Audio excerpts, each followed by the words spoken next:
Good morning, student. Now, next topic, that is a chapter number 6, that is the accounting procedure.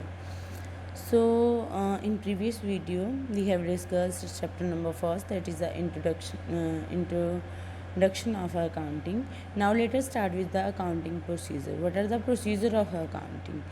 ਜਿਹੜੇ accounting ਇੱਕ ਇਸ ਤਰੀਕੇ ਦਾ subject ਆ ਜਿਹਦੇ ਵਿੱਚ ਮਨੀ ਦੀ ਟ੍ਰਾਂਜੈਕਸ਼ਨਸ ਨੂੰ ਤੁਸੀਂ ਕੀ ਕਰਨਾ ਹੁੰਦਾ ਆ, ਟ੍ਰਾਂਜੈਕਟ ਕਰਨਾ ਹੁੰਦਾ ਆ, ਉਹਨੂੰ ਕੈਲਕੂਲੇਟ ਕਰਨਾ ਹੁੰਦਾ ਆ, ਅਤੇ ਈਵਨ ਤੁਸੀਂ ਇਹ ਵੇਖਣਾ ਹੁੰਦਾ ਆ ਕਿ ਤੁਹਾਡੇ ਕੋਲ ਕਿੰਨੀ ਮਨੀ ਜਿਹੜੀ ਆ ਸਾਲ ਦੇ ਵਿੱਚ ਆਈ ਹੈ ਅਤੇ ਕਿੰਨੀ ਮਨੀ ਜਿਹੜੀ ਸਾਲ ਦੇ ਵਿੱਚ ਗਈ ਹੈ।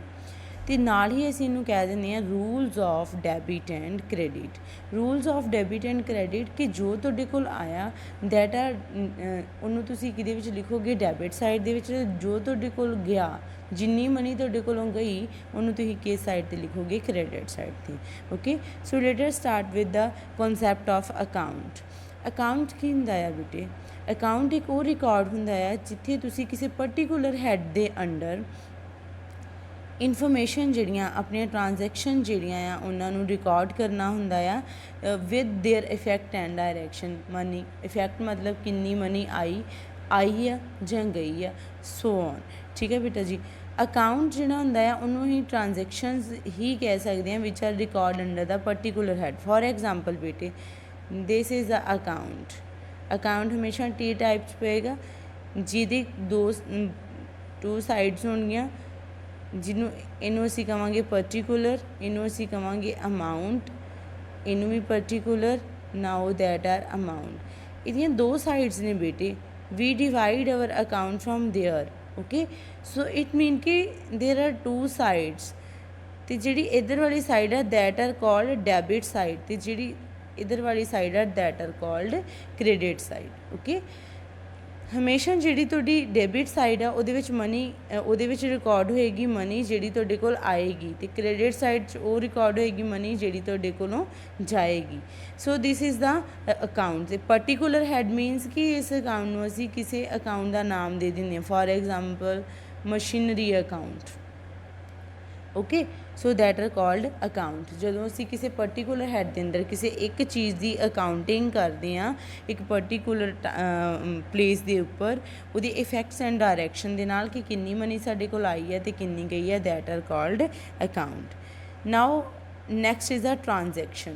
ਹੁਣ ਅਸੀਂ ਕਿਹਾ ਕਿ ਅਸੀਂ ਅਕਾਊਂਟ ਦੇ ਵਿੱਚ ਆਪਣੀਆਂ ਟ੍ਰਾਂਜੈਕਸ਼ਨਸ ਨੂੰ ਰਿਕਾਰਡ ਕਰਦੇ ਹਾਂ। Okay, so what do you mean by transaction? ਬੇਟੇ ਟ੍ਰਾਂਜੈਕਸ਼ਨ ਉਹ ਹੁੰਦੀਆਂ ਨੇ ਜਿਹੜੀਆਂ ਤੁਹਾਡੀਆਂ ਬੁੱਕਸ ਆਫ ਅਕਾਊਂਟਸ ਦੇ ਵਿੱਚ on the basis of evidence, proof ਤੁਹਾਡੇ ਕੋਲ ਲਿਖੀਆਂ ਹੁੰਦੀਆਂ ਨੇ। ਫੋਰ ਐਗਜ਼ਾਮਪਲ ਤੁਸੀਂ ਤੁਸੀਂ ਕੰਪਿਊਟਰ ਪਰਚੇਜ਼ ਕੀਤੇ, ਤਾਂ ਤੁਸੀਂ ਪਰਚੇਜ਼ ਕੀਤੇ ਤਾਂ ਮਨੀ ਦਿੱਤੀ ਹੋਏਗੀ, ਅਤੇ ਜਿਹੜਾ ਤੁਹਾਡਾ ਮਤਲਬ ਸਪਲਾਇਰ ਹੋਏਗਾ ਜਿਹਨੇ ਤੁਹਾਨੂੰ ਪ੍ਰੋਵਾਈਡ ਕਰਵਾਏ ਆ ਕੰਪਿਊਟਰ, ਅਤੇ ਉਹਨੇ ਤੁਹਾਨੂੰ ਇੱਕ ਬਿੱਲ ਦਿੱਤਾ ਹੋਏਗਾ, ਰਿਸਿਪਟ ਦਿੱਤੀ ਹੋਏਗੀ, ਅਤੇ ਉਹ ਐਵੀਡੈਂਸ, ਉਸ ਪ੍ਰੂਫ ਨੂੰ ਵੀ ਅਸੀਂ ਆਪਣੀਆਂ ਟ੍ਰਾਂਜੈਕਸ਼ਨ ਦਾ ਮੇਨ ਜਿਹੜਾ ਐਵੀਡੈਂਸ ਆ ਉਹ ਬਣਾਵਾਂਗੇ। ਓਕੇ, ਸੋ ਟ੍ਰਾਂਜੈਕਸ਼ਨ ਕਿਹੜੀ ਹੁੰਦੀ ਹੈ? ਜਦੋਂ ਅਸੀਂ ਟ੍ਰਾਂਜੈਕਸ਼ਨ ਤਾਂ ਲਿਖ ਲੈਂਦੇ ਹਾਂ but with proof, with evidence, that are called transaction. So there are many very important topic, that is a type of account. Type of account are three types, that is a real account, personal account and nominal account. Basically ਬੇਟੇ ਮੈਂ ਤੁਹਾਨੂੰ ਦੱਸ ਦੇਣਾ ਚਾਹੁੰਦੀ ਹਾਂ ਕਿ ਜਿਹੜਾ real account ਆ ਉਹ ਹਮੇਸ਼ਾ ਡੀਲ ਕਰਦਾ ਆ ਕਾਹਦੇ ਨਾਲ? ਐਸਿਡਸ ਦੇ ਨਾਲ। ਐਸਿਡਸ ਕੀ ਹੁੰਦੀਆਂ ਆ? ਜਿਹੜੀਆਂ ਮਤਲਬ ਤੁਹਾਡੇ ਕੋਲ ਆਈਆਂ, like machinery, okay, furniture, land, ਜਿਹਦੇ ਬਿਹਾਫ 'ਤੇ ਤੁਸੀਂ ਆਪਣਾ ਬਿਜ਼ਨਸ ਕਰਦੇ ਪਏ ਹੋ। Real account always deal with the assets. Okay, ਅਤੇ personal account always deal with the person like you and me. ਅਗਰ ਮੇਰੇ ਕੋਲ ਮਨੀ ਆਈ, ਠੀਕ ਆ, ਜਾਂ ਮੈਂ ਮਨੀ ਦਿੱਤੀ, ਅਤੇ ਉਹਦਾ ਰਿਕਾਰਡ ਕੀ ਕਰਾਂਗੇ? Okay, so next that is ਆ ਨੋਮੀਨਲ ਅਕਾਊਂਟ। ਨੋਮੀਨਲ ਅਕਾਊਂਟ ਬੇਟੇ ਡੀਲ ਕਰਦਾ ਹੈ ਵਿਦ ਐਕਸਪੈਂਸ ਐਂਡ ਇਨਕਮ, ਕਿ ਆਰਗੇਨਾਈਜੇਸ਼ਨ ਦੇ ਵਿੱਚ ਐਕਸਪੈਂਸ ਕਿੰਨੇ ਹੋਏ ਨੇ ਅਤੇ ਆਰਗੇਨਾਈਜੇਸ਼ਨ ਦੀ ਇਨਕਮ ਕਿੰਨੀ ਹੋਈ ਹੈ। Okay, so let us start one by one. First that is a real account. Real account it always deal with the asset, like machinery, furniture, building, debtor. Debtor over assets. There are many more assets which we discussed in next topics. Okay, so real account ਦਾ ਬੇਟੇ ਤੁਹਾਡੇ ਕੋਲ ਕੀ ਹੁੰਦਾ ਆ formula, ਇਹ ਤੁਹਾਡਾ formula ਆ, that is debit what comes in, credit what goes out. Debit what comes in, credit what goes out. Debit ਅਸੀਂ ਕੀ ਕਰਾਂਗੇ, ਜੋ ਸਾਡੇ ਕੋਲ ਆਇਆ, ਤੇ ਕ੍ਰੈਡਿਟ ਅਸੀਂ ਕੀ ਕਰਾਂਗੇ, ਜੋ ਸਾਡੇ ਕੋਲੋਂ ਗਿਆ। ਸੋ ਰੀਅਲ ਅਕਾਊਂਟ ਦਾ ਫਾਰਮੂਲਾ ਹੁੰਦਾ ਹੈ ਕਿ ਡੈਬਿਟ ਉਹੀ ਹੋਏਗਾ ਜੋ ਸਾਡੇ ਕੋਲ ਆਏਗਾ, ਅਤੇ ਕ੍ਰੈਡਿਟ ਉਹੀ ਹੋਏਗਾ ਜੋ ਸਾਡੇ ਕੋਲੋਂ ਜਾਏਗਾ। ਫੋਰ ਐਗਜ਼ਾਮਪਲ ਬੇਟੇ, ਤੁਹਾਡੇ ਕੋਲ ਫਰਨੀਚਰ ਪਰਚੇਜ਼ ਕੀਤਾ, ਤੁਸੀਂ furniture ਪਰਚੇਜ਼ਡ on cash. Okay, so ਹੁਣ ਇਹਦੇ ਵਿੱਚ ਦੋ ਚੀਜ਼ਾਂ ਆਈਆਂ, ਇੱਕ ਆ ਫਰਨੀਚਰ, ਇੱਕ ਹੈ cash. Both are assets, furniture ਵੀ ਐਸਿਟ ਆ ਅਤੇ ਕੈਸ਼ ਵੀ ਐਸਿਟ ਆ। ਓਕੇ, ਸੋ ਹੁਣ ਇਹ ਵੇਖਾਂਗੇ ਕਿ ਫਰਨੀਚਰ ਆਇਆ, ਫਰਨੀਚਰ ਪਰਚੇਜ਼ ਕੀਤਾ, ਮਤਲਬ ਫਰਨੀਚਰ ਆਇਆ, ਫਰਨੀਚਰ ਨੇ ਕੀ ਹੋ ਜਾਣਾ ਡੈਬਿਟ, ਕੈਸ਼ ਗਿਆ, ਕੈਸ਼ ਨੇ ਕੀ ਹੋ ਜਾਣਾ ਆ credit. Okay, so next that is a personal account.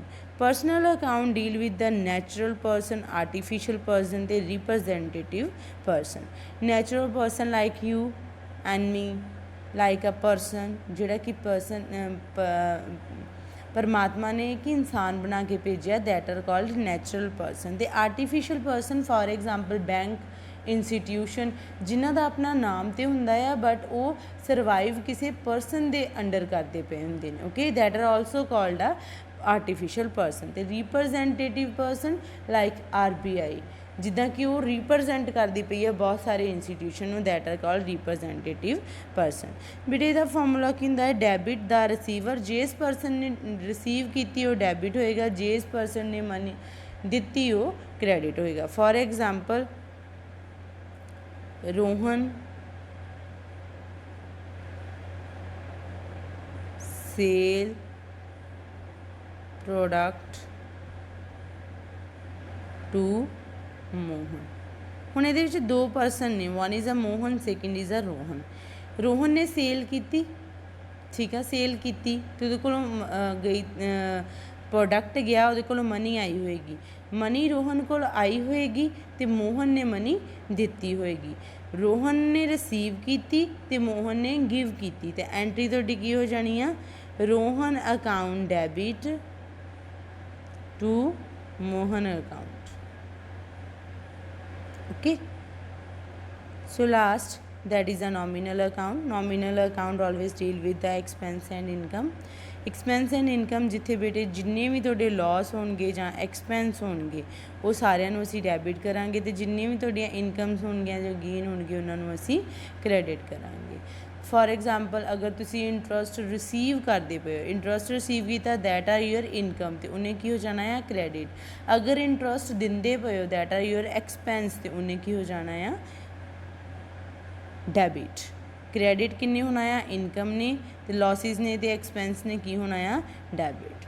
So this is your rule of debit and credit. If you have any query you can ask me through WhatsApp number, through my WhatsApp number. Okay, and ਬੇਟੇ ਇਸ ਤੋਂ ਬਾਅਦ ਅਸੀਂ general start ਕਰਾਂਗੇ, ਜਿਹਦੇ ਨਾਲ ਤੁਹਾਨੂੰ ਇਹ ਟ੍ਰਾਂਜੈਕਸ਼ਨਸ ਜਿਹੜੀਆਂ, ਇਹ ਫਾਰਮੂਲਾਜ਼ ਜਿਹੜੇ ਆ ਈਜ਼ੀਲੀ ਅੰਡਰਸਟੈਂਡ ਹੋ ਜਾਣਗੇ। Thanks and have a nice day.